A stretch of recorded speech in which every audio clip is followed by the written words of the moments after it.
we go. Jake and Josh are here to analyze the game they love for the team they love. This is another Dolphins podcast. Here's your host, Jake Mendel and Josh Houtz.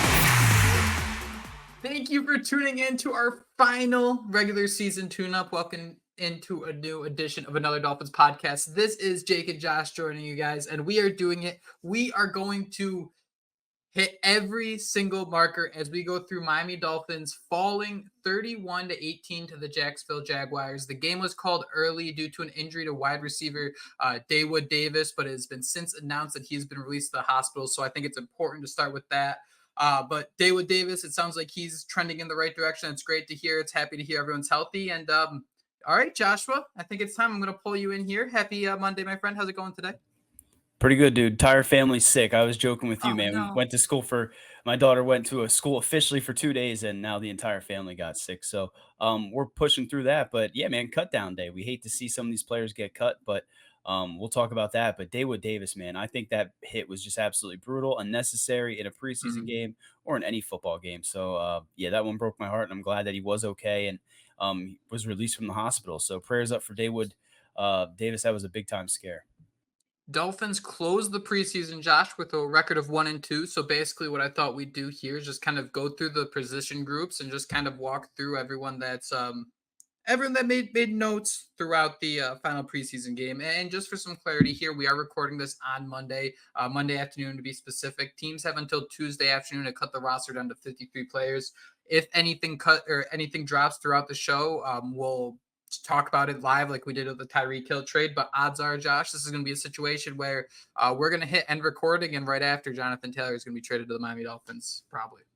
Yeah, no doubt. I mean, anybody that's a Dolphins fan right now that has X or Twitter or, is just on any sort of social media knows that the Indianapolis Colts gave the Dolphins, or any team, right, till a deadline of Tuesday to make a trade for Jonathan Taylor while these cuts are going on so they can kind of see what their roster is going to look like. So, yeah, in typical fashion of the Jake and Josh show, we're going to be sitting here, and neither of us are going to refresh Twitter at all or X throughout this podcast. And as soon as we get off here, we will. And breaking news, but all jokes aside, man, you need to be on your phone and make sure that we don't miss this because it could be going down any second. Barry Jackson, Miami Herald. I'm just refreshing him. I won't be someone to sit out there and say I know what's going on. He's the one giving us hope. He's the one giving us hope, though, right? I mean, Barry Jackson's as good as they get. I mean, he said, the Colts did reject one of the Dolphins trades earlier in the week, but it sounds like there were more offers on the table, and he even said they were a little bit reasonable. So, dude, if they could get Jonathan Taylor, what type of Madden Ultimate team would the Dolphins be building? And 2-year window, man, that's a hell of a roster to put out there. But we're talking cuts, right? We're talking cuts in preseason week 3. I'm getting ahead of myself. Sorry if you can hear the truck behind me. It's just perfect timing as always. Josh, before we get into it, I do want to mention one thing because we've been doing this for a long time. It's crazy to think, Josh, we've been covering not only fans of the Miami Dolphins, we've been covering the Dolphins for about a decade now. And we're entering a new generation, right? We have 3 preseason games now. It's likely to get down to 2. And I just want to get your thoughts. I think if we wanted to kind of connect our dumb old person brain to the new person brain, week 3 of the preseason kind of felt like week 1 of the preseason if there were 4 preseason games. Everyone wants to say it's the week 4, but usually week 4, the starters don't play. What we saw on Saturday was like just kind of starters here or there, the Dolphins trying different things. That had some week 1 energy to me. Yeah, you're right. So I don't even know what we can consider the dress rehearsal, right? People on Twitter were saying, no, it wasn't week 2. Hold up, it's week 3. I mean, week 3 was all over the place, like you mentioned. I do have to ask, though, you're saying about the old mind and the new mind. You're talking about the two of us, right? Is that where you were going with that? I'm the old mind and you're the new mind. Old. For this, I'm officially putting on an old crown. Okay, yeah, you're right. You're used to those 4 preseason weeks. Yeah, exactly. So, man, let's get right into it. Tua played a couple drives. His first throw wasn't an interception, which is always exciting. He had a couple cool falls, and it's so hard to talk about this. I don't want to spend too much time, but Josh, this is going to sound like such a crazy Miami Dolphins fan, and I would never bring up a conversation like this in a bar up in Massachusetts. Tua does look kind of different falling. I sound crazy. I sound like someone who spends too much time watching this stupid sport, but I'll tell you right now, it looks like Tua knows how to fall differently from last year. Yeah, he's been watching Kung Fu Panda with Ace. I think that's what they've been watching because he's just, nice breakdown by Tyler on Twitter, Tyler Deshawn. How do you pronounce that? I'm sorry. I should have that up. If you want to get his ad, I'll just keep chatting here for a second because it was so weird because for about 3 years now, right? It was whenever someone gets near Tua that an injury might occur, whether it was broken ribs, a finger, whatever it may be. So obviously your eyes just kind of jump toward that right away. And it was so interesting to see. It seemed like sometimes he knew when to lean onto his shoulder. He knew when to fall onto his butt. It seemed like he was out there, going down a big hill, sledding for the first time. And he was realizing how you got to fall in a situation like that. Yeah, for sure. And I'm going to butcher this but Tyler Decina, I'm going to go with that. Decina, young up and comer and the journalist, breaks down some Dolphins film. Go follow him at DESENA Sports.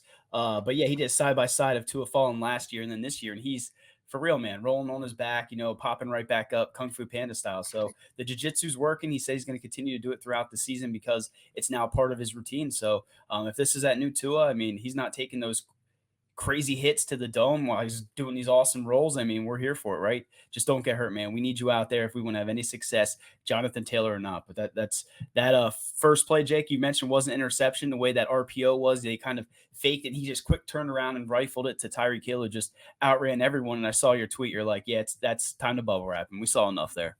Yeah, all we needed to see. Talking about quarterback too, and Josh, we do these podcasts so much. I don't want to get lost in the weeds here, but when we have discussions about like a Skylar Thompson or a Mike White, it's always in the context of, hey, these guys are backups, right? These guys, we aren't asking the world from them. That being said, man, Skylar Thompson, he's been really up or down throughout the preseason. It's worth noting that Mike White has been activated out of concussion protocol, but he did not play last week. Considering we haven't seen a lot of Mike White, you throw in the fact Skylar Thompson threw a nice 2 interceptions against the Jacksonville Jaguars, Josh. I spent a few weeks saying that maybe Skylar Thompson could be in the running for that backup quarterback position. I don't think so anymore. Yeah, Barry Jackson, shame on him. Did you see his tweet during the game? He's like, Mike White's the only one that won like the QB2 battle, and he didn't even get he's in concussion protocol, and he still won the battle or whatever it was. So, yeah, man, you want to see more out of Skylar Thompson, especially last week when we're sitting there oohing and on over some of his throws, thinking I look pretty good. Coming back this week, he was clearly going to play a lot of reps. James Blackman did go out there. I do have written down that he might be practice squad worthy, right? I mean, he did a little bit in the second half, but yeah, man, that one interception Skylar Thompson threw on the run directly at the defensive back, and you just need to see better from Skylar Thompson. So, yeah, man, I think it's Mike White's job, but last week I would have said it was Skylar Thompson. So who knows what's happening with this QB2 battle, but they'll probably keep all 3 on the roster, right, with the new rules and all that, and Tua's past history with health. I'm sure they're going to keep all 3. Moving to the running back position, Joshua, the one question on everyone's mind is what will this running back room look like come opening day? One thing we've seen throughout this preseason, and of course, don't take everything you hear in the preseason or see in the preseason and take it to the bank. But man, this was a Dolphins offense that absolutely dominated running the football. This was a group that looked great, consistent. We saw Salvon Ahmed go out there against the Jags. He had a long of 42, which is kind of funny when you look at he had 4 carries for 43 yards, which means he had 3 carries for a whopping 1 yard. But then you had another strong performance on Chris Brooks. He had 2 touchdowns, averaging 5.5 a clip. Myles Gaskin, just the model of efficiency, 3.8 yards per carry. And then in the receiving game, he had 6 yards per catch on 5 receptions for 30 yards. So, Josh, I'm throwing a bunch of numbers out at you. What did we learn? Jonathan Taylor, let's even include that in the mix. What did we learn about this running back group on Saturday night, and what does that tell us about week 1? Yeah, honestly, the first thing I thought you were saying, the question on everybody's mind with the running back unit was, are they going to somehow put Chris Brooks on the 53-man roster, right? I mean, you mentioned it, man. He has run hard every chance he's got, and in that loaded room, I mean, I just don't know where he's going to fit. So he kind of seems like he's more of a practice squad guy, but I would love to see Chris Brooks on that 53-man roster. I mean, if you're sitting here saying, do you want to see another year of Myles Gaskin or Chris Brooks? I mean, I kind of want to see the Thunder. I mean, we always talk about Thunder and Lightning, or at least I do, man. I mean, this is basically, was Thor the god of thunder? I'm shame on me for not knowing this. Was it Thor that was the god of thunder? Okay, so yeah, he's basically the Thor. I mean, this is the Thunder. I mean, he's the legit Thunder. I mean, he's got guys around his ankles, still getting the first down. So I don't know what they're going to do with Chris Brooks, but overall, man, you just wanted the Dolphins to not abandon the run game, right? I mean, everyone wants to talk about them improving that run game. They really just had to commit to it more late in games in certain situations. So as much as we're sitting here drooling over Jonathan Taylor, I would love to see that go down in the middle of this podcast, Jake. But I mean, Salvon Ahmed's run hard, right? Raheem Mostert just came off his best season.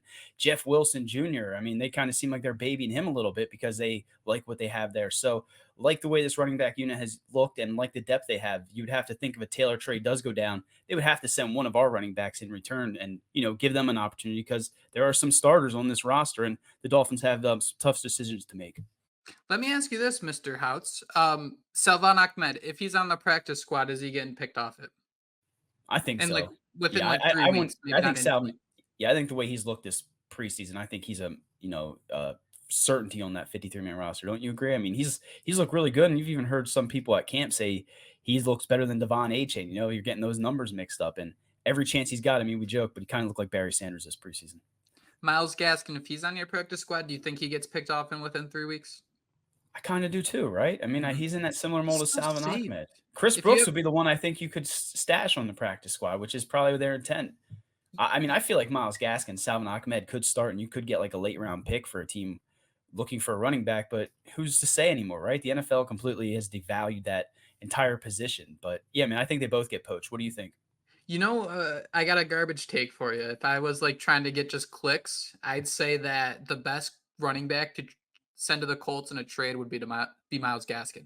You're telling me you have a rookie quarterback and you don't want someone who's going to catch every ball, pick up all the blitzes, just be that guy to get the yards, smooth the sticks. Man, Myles Gaskin would be so perfect for a young quarterback.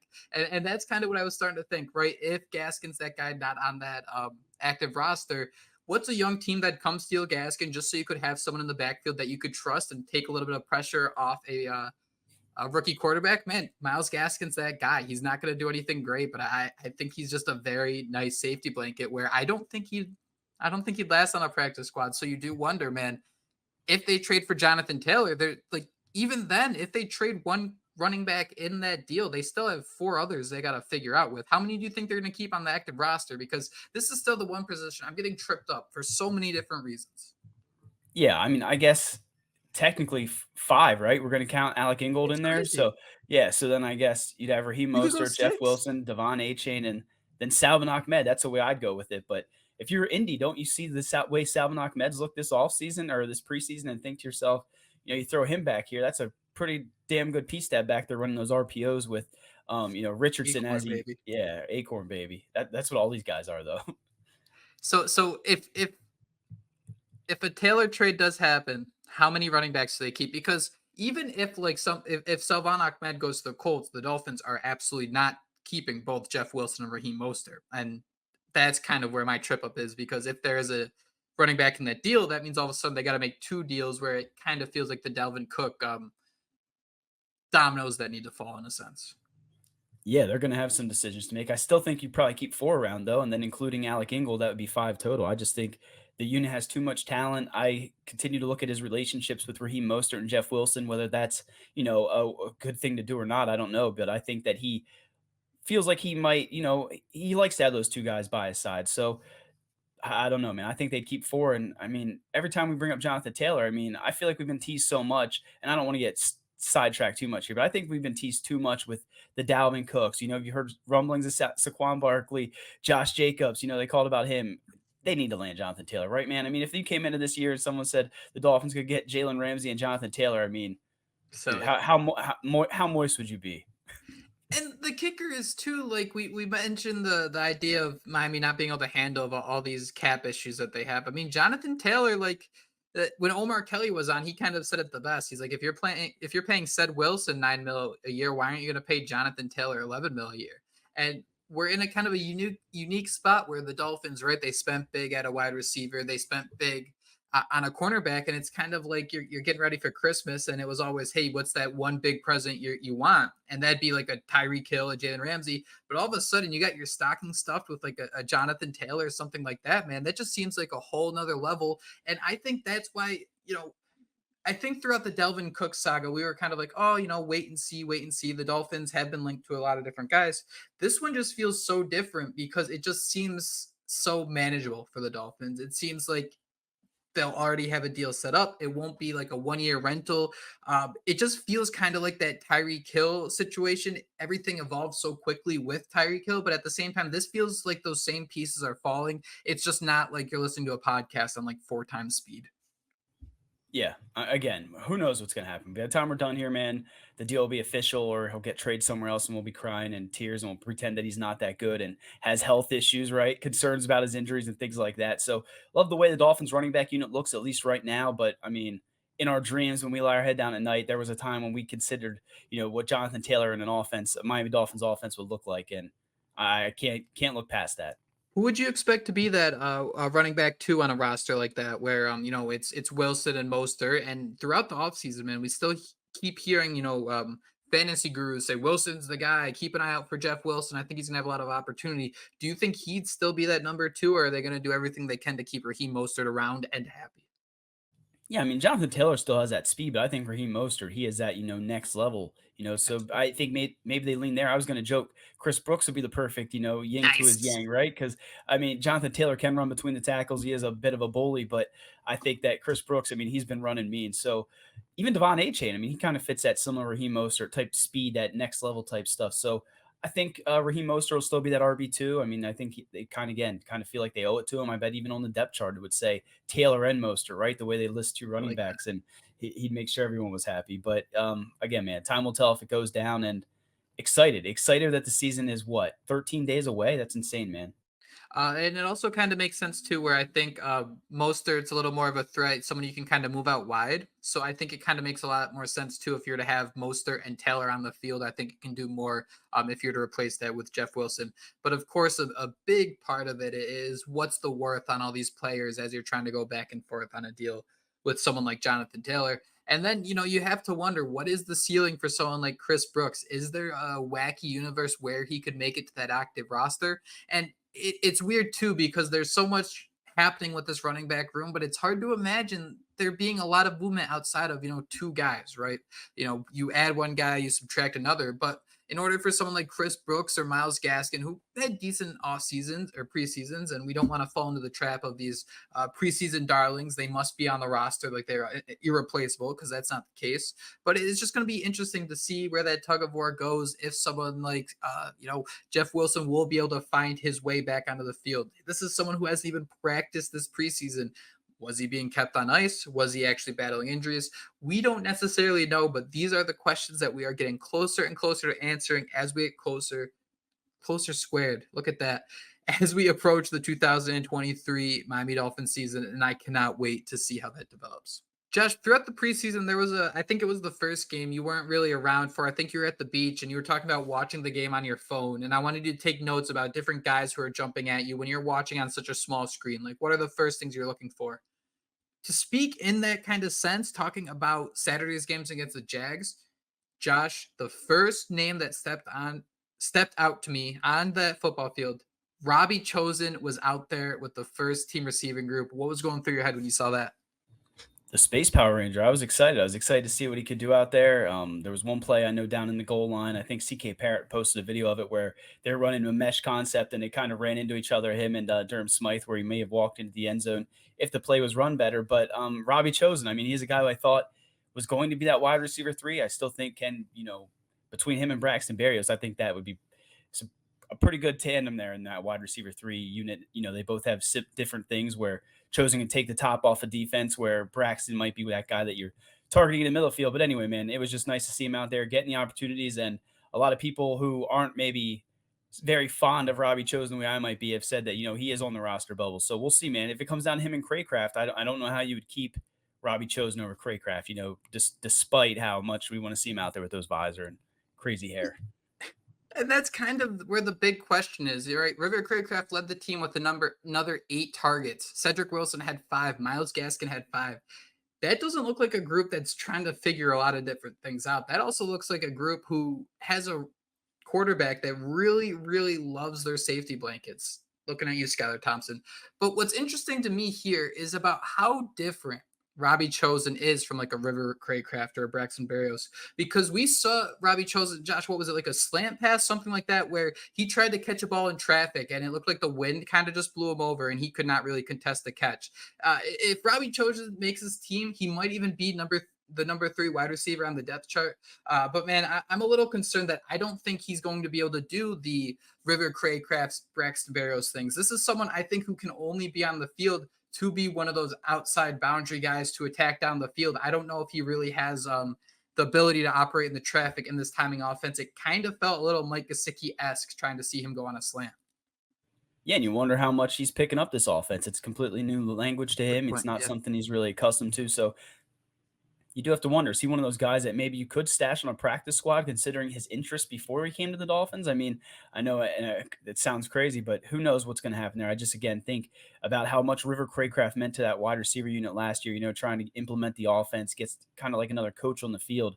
I just don't know if he's a guy that they would cut ties with that can do a little bit of everything and do it well. Special teams, I mean, River Craycraft is an asset, I guess. And as of now, Robbie Chosen, I mean, I can admit it. He's been a little bit of a disappointing, but every time they show a highlight right on Miami Dolphins X, it's always Robbie Chosen or something. Yeah, and that's what's important to keep in mind here. He had 1 reception on his 3 targets, and either way, he's not going to be a volume guy. But I think you have guys like River. This is going to sound kind of crazy out loud, but you have guys, I think, like River Craycraft and Braxton Barrows who can kind of absorb a lot of targets, kind of help you move the chains. Robbie Chosen's never going to be that. So I kind of like the idea of practice squad. And when you kind of consider his route that got him to Miami, I think that's also a good possibility too. Josh, the only other note I have about the receivers here outside of the weird usage, getting Craycraft and Cedric Wilson so involved is Eric Ezukama, man. We saw a lot of him in the first preseason game, but it kind of felt like last year where he never really kind of had his I'm here moment. I'm ready to kind of do this on the big stage. Yeah, we're still waiting for it. And with his boy Skylar Thompson, we thought it would come by now. So I'm gonna joke. Maybe he's someone that Indy wants in a trade, and they were just kind of reserving him for that. But in all seriousness, I think we're gonna expect some nice things out of him. He should probably make more of an impact this year than we saw last year, right? And Cedric Wilson, man, he was the guy that Skylar Thompson, soared one way over his head. So that was a sad, sad sight. So yeah. Yeah, man, I'm interested to see who comes and takes that wide receiver 3 position, and then what they do there with the depth and how many wide receivers they keep. Yeah, knowing the volume have in Tyreek and Waddle and paying them with the volume. The idea is you shouldn't have to keep 7, 6 even wide receivers if you have Tyreek and Waddle. And that's something to really keep in mind as we get closer to that cut down day is the idea that those guys, the volume is so large. And then you're paying Braxton Berrios to be that special teams guy and another volume guy. The Dolphins really, I don't think they can definitely keep more than 5 receivers, but I don't think they should. It just doesn't really work that way. Josh, the tight end group, kind of that big old wet blanket. We had Durham Smythe, Julian Hill, and Tanner Connor all had 1 target, no receptions. And Tanner Connor, someone who was just activated off PUP. This was someone we thought would get kind of featured in the offense. Let's see what he can do. Let's see if we can have him hit the ground running as he returns. Yeah, I was definitely hoping we'd see something out of Tanner Connor. So I was trying to hype him up all season. You saw the picture of him where he looked like he was pretty jacked up. I mean, Mhm. we expected to see more out of him this preseason, but again, he was banged up. So interested to see what they do with this unit, right? You got Eric Sauber. I think I saw on Twitter today, he's what, 850,000 guaranteed if you release him regardless or something like that. Mhm. Because I guess they released Malik Reed earlier today. We'll talk about the cuts at the Spoilers. end of this. But yeah, sorry, spoiler alert. Julian Hill, though, showed some promise. So I just want someone to step up in that unit. But as of now, Smythe is the clear cut, tight end 1 and the guy that can block. And hopefully we see that pass catch element come out because I do think he can bring that to his game, and Tua Tagovailoa needs that security blanket in the middle of the field. I got to ask you, Josh. I don't know if you listened to Kat and I's 2.0 breakdown of the tight end group, but last year the Dolphins kept 5 tight ends to begin the year on the active roster. I kind of think they might keep 2 this year. Does that sound a little crazy?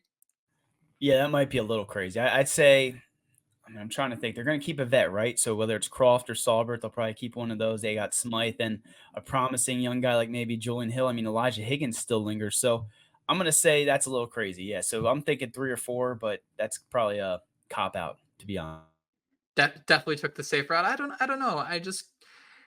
Eric Sauber, he's kind of struggled. You just wonder where these guys play in special teams. I think that's kind of the key. The issue we miss out on in terms of not being at the practices isn't the fact all these highlight plays. Everybody tweets about the highlight plays. It's things of, all right, who's getting the extra reps in special teams? Who's getting the extra reps in the red zone that are so important that we kind of miss out on. But, it is what it is. Josh, the offensive line, speaking of obvious issues, Connor Williams still can't seem to snap the football. I don't know what happened. It was, I'm not saying it was perfect last year, but we never really had an opportunity to sit here and talk like, oh man, what are they doing? But it seems like he's kind of reverted back a little bit and is really struggling with those snaps.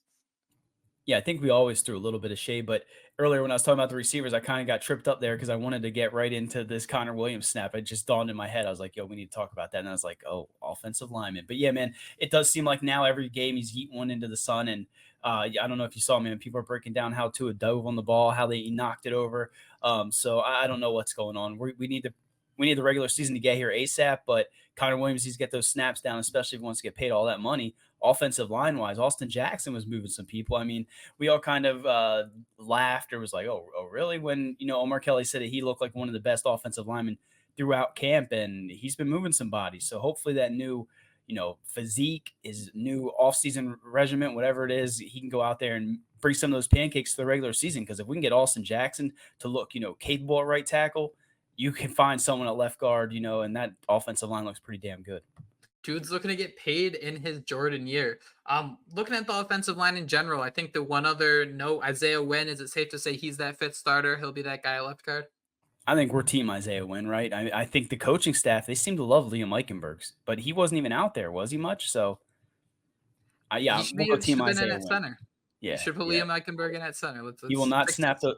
What if he was better? Like he just went out there and it was just like exactly what we needed, and he's like goes on to be a Hall of Fame center or something crazy. Would that wouldn't surprise you as a Dolphins fan, would it really?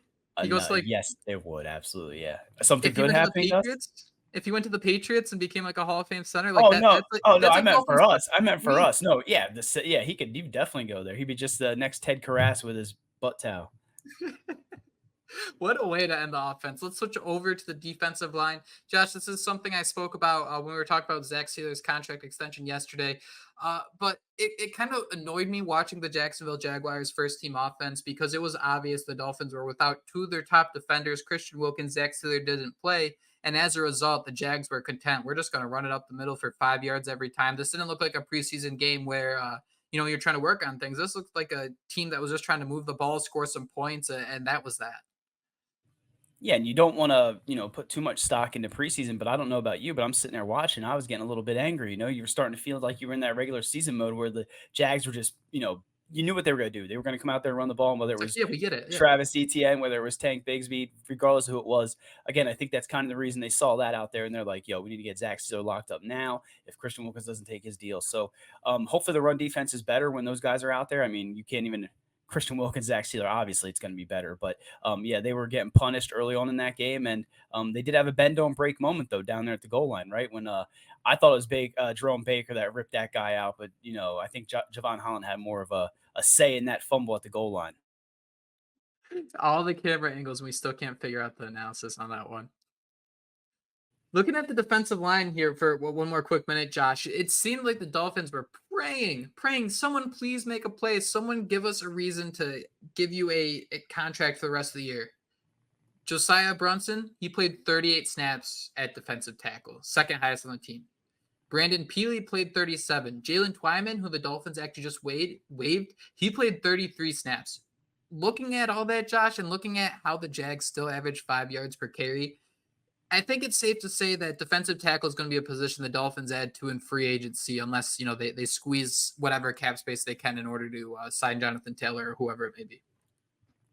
Yeah, and correct me if I'm wrong, but I think they also released Brunson, too, after he was getting, absolutely destroyed. So, I mean, I have to scroll through Barry's timeline right now. It's so hard, man, on X right now. Everyone's just tweeting away. But, yeah, man, that defensive line, they need to bring in some depth there. We talked about it for a couple pods, right? Some type of vet to come in here. But as long as those starters can stay healthy, I mean, that's a big if. But if those starters, our starting defense, starting offense, it looks pretty damn good on paper. But like Omar Kelly said in our previous pod, I mean, there's some depth issues there. So Vic Fangio, he probably went in there and he was like, yo, you're trying to pay Jonathan Taylor all this money. Give me a check. Let me go get some pieces. I need a little bit of depth and help over here on the defensive side. If you want to go and win your Lombardi, Stephen Ross. At linebacker, AVG and Andrew Van Ginkel led the team in tackles and also had half a sack. David Long Jr. and Jerome Baker with 3 tackles each. Josh, I got to ask you, I go back to this Miami Dolphins defense. It was a lot earlier in Jerome Baker's career, but I think we were under the impression in Matt Burke's defense that Jerome Baker wasn't that good. But in reality, the more you learned about the defense, it was just kind of like the linebackers were stuck doing the dirty work, right? If someone's going to have to catch someone from behind and hold them to a 7-yard gain on 2nd and 10, it's the linebackers. Sometimes they're just going to be in positions where they have to make that do or die play. They're kind of out on an island, and it's not supposed to look pretty. I'm kind of starting to feel the same way about this Dolphins defense, where the linebackers might look a little worse than they are. I saw David Long Jr. chasing guys around Baker the same way. It just kind of feels like the way the field's balanced. Those are just going to be situations the Dolphins find themselves in sometimes. I wouldn't necessarily say like it was Long playing bad or Baker playing bad as much as it's just kind of the result you take in this type of defense. Yeah, absolutely. I mean, again, we're going to look at this linebacking core and continue to think, they need some help there, at least a little bit. I was going to take a moment of silence there for Aubrey Miller. He was cut today. You know how important he was to me as one of those undrafted acorns. So hopefully he sticks on the practice squad. But Jake, you were mentioning the defensive line. I mentioned Bronson got cut. Did you say Jalen Twyman got cut? Did you mention his name also getting cut? And then Jamal Woods, the guy they brought in then also as defensive lineman. I think they just brought him in on like Friday. He played just this game, and Did they send him to a 2-year contract too? I don't know. I just see Jamal Woods have been cut. So hopefully it wasn't a 2-year deal. Either way, that defensive line is going to need some help. And I think at some point the linebacker unit will. But when you look at it, Jerome Baker next to David Long Jr., those guys are pretty darn good pieces. Andrew Van Ginkel, what he can do there. Duke Riley, a great special teams guy. And then I'm just praying Channing Tindall does something. So, every year I say here and say that that's the unit they need to improve on the defensive side of the ball. I'm probably still going to say that, but it's not as bad as, we might make it out to be. You mentioned it though, man. I love to hear your thoughts. Malik Reed. That's probably, I go back a few years ago. I remember when someone shot their shot and said Jordan Phillips was going to be cut in the preseason. He eventually was. And this, I kind of had Sutton, that. Or was that you? That was Sutton. No, that or was Sutton. That you? Okay. That was Sutton who nailed that on the preseason pod. But this one, I kind of felt the same way. We never heard any good press about Malik Reed. I think he actually had like $750,000 guaranteed, which actually makes this really surprising. If you go back and you listen to our shows where we broke down the roster, you got to really look at that guaranteed money. It tells you a lot about guys that are going to stick. But Malik Reed, high guaranteed money, it didn't matter. Josh, how surprising is it for you? You consider this is one of the guys the Dolphins were at early in free agency, and on top of that, he has experience playing with Vic Fangio. Yeah, well, I'm really bummed that we can't keep talking about that, right? And how well him and Bradley Chubb did as a tandem. I'm really bummed that we can't do that. There it goes. I think it was $750,000 that he was guaranteed, and that goes back to the Eric Saubert thing where he's owed $850,000 if he's cut. So, it was a little bit surprising when you thought you needed a veteran, presence on that defensive line. I guess that speaks volumes about some of the other guys on this roster, and maybe the impact that they've shown throughout camp and how what Vic Fangio sees in them. But anybody knows Malik Reed, it's Fangio, so maybe he comes back, right? That's also a possibility. I don't remember if it was Merrick mentioned that or I don't know. DMs always have different messages from different Merrick people. mentioned, maybe they'll try to do something to make the money cheaper. I don't know. So maybe bunch of cap shit that we don't understand. At least I don't understand. I don't understand any of that. But yeah, maybe they'll bring it back and it'll be a little cheaper or something like that. Oh yeah, smile and nod. That's all I'm gonna do here is smile and nod. Josh, it seems like there are a few plays every game where it just kind of involves in it or kind of falls apart in slow motion. And there was a play with Cam Smith that it kind of seemed like everything just kind of fell apart for a minute. Yeah, dude, the double move. I mean, he basically got his soul taken out, like it left his body, and he bit so hard on that double move. He gave up a big play, but I'd rather, what was it? Baptized by fire? What was it? Killed by fire? Something like that. I tried to say. Whatever it is. You remember what either way, it was nice that it happened in preseason. Get that out of your system now because those things can't be happening in the game. But the quarterback knew what he was doing there, and he bit so hard on that. Cam Smith did. Yeah, it's like you're a young kid, right? The stove. Your parents tell you don't touch the stove. The stove's hot, and you're wondering, what the hell does hot mean? I gotta figure I'm gonna touch that stove. And Cam Smith definitely touched that stove. The Dolphins cornerback room, Josh, gave up 1 touchdown against the Jags. It was that one. It was one of those things though where it was a quick and painless depth where you're like, okay, you see the mistake, fix it, it's over type of thing. It's not like something where he had a shot, then he missed it, and then he had a penalty, and then he still got mossed over or something like that. I'm not too concerned about it. Like you said, baptized by fire. I think he's on his first step there. Yeah, and another guy that needs to get baptized by fire is Noah Igbenogany, right? I mean, every podcast we sit here and I don't know, it kind of seems like we teeter. We sit here and we talk about how bad Iggy is, and then the next week we're talking about how he could be starting opposite of Xavier Howard when the season starts, right? I mean, so he looked pretty bad in this one, gave up some plays. That was a hell of a catch by Calvin Ridley on the sideline that I didn't Oh, even yeah. think, they challenged. I'm like, there's no way he got both feet in there. I'm so glad I drafted him in a fantasy league that earlier that day. But yeah, Igbenogany, man, I don't know. I was hoping he'd pull it all together. We hope for it every year, right? I mean, I'd be so happy if people dug up old tweets where we said Igbenogany stinks or made a joke about it, because that just means that we have another really good cornerback. But I just don't know if he's going to be able to put it all together. I do think he's still in the roster, though, right? He'll be on the 53-man roster. I don't think we have to worry about any crazy cut with Noah Igbenogany, but I don't know. I don't have this contract pulled up right now. Yeah, no, he's making too much guaranteed money. I think most of his contract's guaranteed. I want to say about 3 mil. So yeah, he'll be on the roster. Watching he plays like that gif of the woman trying kombucha and she doesn't know if she likes it or not. And she just kind of goes back and forth like, what? No, I think we're starting to get to the point where Iggy's had all these shots. And I think last year against Pittsburgh, that was like the start of like, if you're going to do it, man, it starts now. And we were waiting for that next step to step onto a new stone. And it just never happened. He was targeted a team high 5 times against the Jags. He allowed 3 receptions. And it's so weird, Josh, because with Igbenogany, it feels like he's always involved. He's always near the play, but he's just has like a cameo role. He's the king of cameos. He just can't get that starring or lead role. Yeah, and with the cornerback unit, all together, I mean, I think in previous pods we felt pretty good about the depth, but as we're starting to see, with the Jalen Ramsey injury, we still don't have Nick Needham back.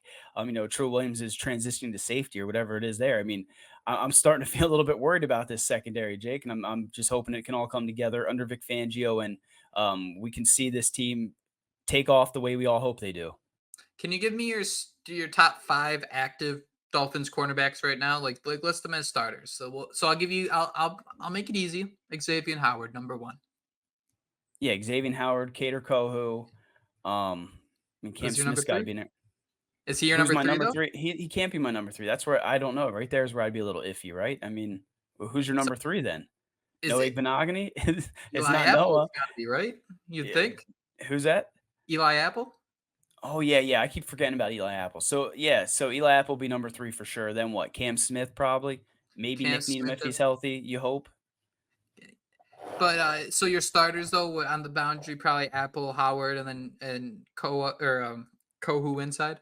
Yeah, that's the way I do it. At least, again, if they're putting that much concern or if they liked what Cater Co did at nickel, throughout the preseason, why move him when Eli Apple can play on the outside? And it's kind of proven to be a solid cornerback too. So yeah, man, I guess I'm not as queasy now. I don't know why Eli Apple kind of left my mind. He's definitely that QB3.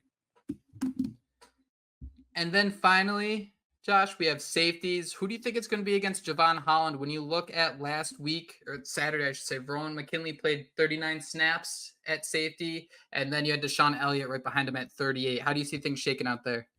Yeah, I think I forget who it was. Was it Omar Kelly that was on the pod that was talking about how those safeties kind of have to be interchangeable? And I kind of feel like Javon Holland and Deshaun Elliott are probably closer to being interchangeable than what him and Verone McKinley can do. I feel like Verone McKinley's more of a strong safety, so to speak. So I guess I'll say Deshaun Elliott will be that guy next to him. I'd love to have Brandon Jones back there, but by all accounts, it sounds like even he's a little bit backed up, right? I mean, we don't know when he's going to get back out there. Believe he was out for preseason. He was out for the preseason game at least, and then the joint practices. So hopefully everything's good there. So I'd say Deshaun Elliott and Javon Holland. Those would be my 2. We do have to mention Elijah Campbell too. I mean, I felt like it was just such bad luck after Omar Kelly was on here talking about how meaningful he was to the special teams. Then he got carted off or injured in that week 3 game. So Elijah Campbell's another name that continues to come up as a guy that could be battling for that safety position. Oh, I'm sorry, I was muted. Did we get an update on Campbell on where he stands and how long that he'll be out with that injury? That's a good question. I can't remember. I do think that I thought McDaniel said it was a little bit more severe, but I could be completely wrong. Safety could be another position, man, where you really wonder, do they have enough there? I mean, a couple guys still on the roster that we didn't even mention at cornerback, Justin Bethel, Keon Cross, and you wonder if one of those guys are going to try to stick. But, man, safety I'm starting to get really concerned about because I just feel like neither Verone McKinley or Deshaun Elliott is really what you want next to Javon Holland. I don't think any of them really fit that role as well as you'd want. And then on top of that, man, I do think Vic Fangio is someone who likes to leverage 3 safeties. So all of a sudden you're another step behind.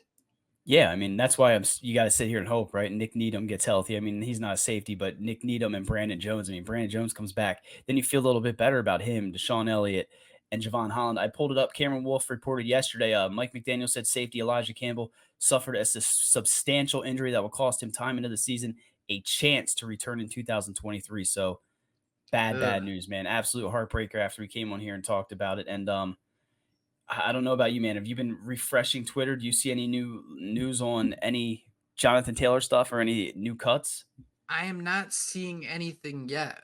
But man, as I digest the safety information, it's just, would you say that like it is safety thinner than linebacker? Would safety be thinner than inside linebacker? I mean, I guess it all depends on how they feel about Veron McKinley and Brandon Jones injury. How do you feel about? I mean, with linebacker, we got 2 starters. Safety, I don't even know if we got 2 starters. I mean, I was sitting there doing Willy Wonka heel clicks, posting videos from Instagram when Brandon Jones was doing on-field drills. I thought he was close, so I don't know what's going on there. I do think you might be right, man. Linebacker and safety, they could definitely be a problem as the season progresses. Vic Fangio is going to work his magic, and Steve Ross is going to have to open up that checkbook. The craziest thing, Josh, about this Dolphins team just having to do this throughout the offseason, safety and linebacker might be 2 of Miami's weakest positions, and they're 2 of the weakest positions because the team lost a cornerback.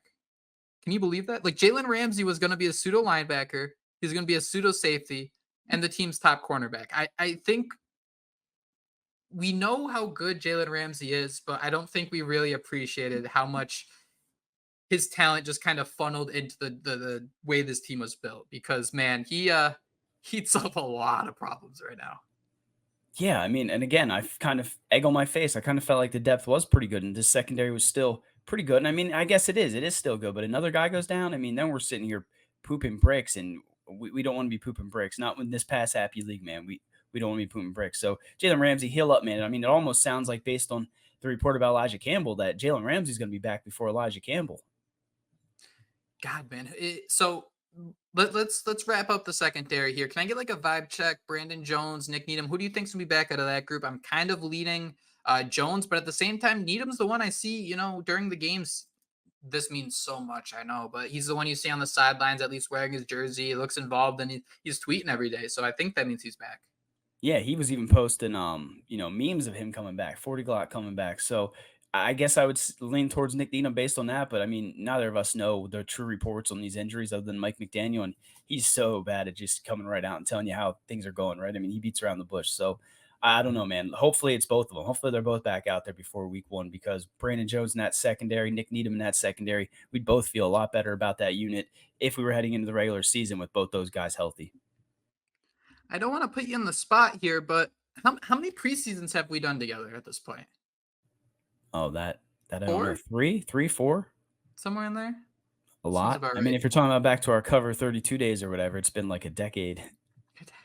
I just meant podcasted, but 3, 4, something like that. But yeah, man, definitely more than a decade. Let me ask you this. Let's just say we just stepped into the bar. You're about halfway through your first drink, and I simply say, after the preseason, how do you feel about the 2023 Miami Dolphins? I'd say the same as I always do, Jake. I feel like they're gonna exceed expectations until we get to the regular season, and I just feel like they're gonna rip my heart out and just rip it right out of my chest. So, still feel like 10 or 11 wins. I still got to stick with that, but I'm definitely feeling queasier as the season progresses. What about you? It seems like the closer we get to the regular season, I've gotten more queasy, and it feels like people like the holes on the team are feeling a lot more obvious. Like it seems like a couple months ago we were talking about this roster top to bottom being one of the best in the league. And all of a sudden, we're kind of hitting ourselves with the well, actually. And I think it's just kind of important to keep in mind, while they probably weren't as good as a roster as we were saying 2 months ago, the holes, the cap issues aren't nearly as bad as you're saying they are right now. And I think that's something kind of important to keep in mind. Like you look at the Buffalo Bills, right? There was a period of the offseason where they all hated each other, trouble in paradise. But, through the preseason, it's been quiet and they're headed in the right direction. And it's just so important to keep in mind, man, that things are going to change so much and so quickly that whatever we feel now, whatever we think is going to happen in the future, man, we have no idea. No, we don't, man. I'm just glad I'm able to be here with the ride with you because it's going to be a crazy, wild season. And we're sitting here talking about the cap situation, and we're just waiting for a Jonathan Taylor trade to go down and then an extension that I don't know how the hell they're going to afford. That is all the time we have. Thank you all so much for tuning in to another Dolphins podcast. We will be back later this week. Jonathan Taylor deal, other moves on the roster. We've reached it, guys. It is time for the regular season. Until next time, thank you so much for tuning in. And more importantly, fins up. Fins up.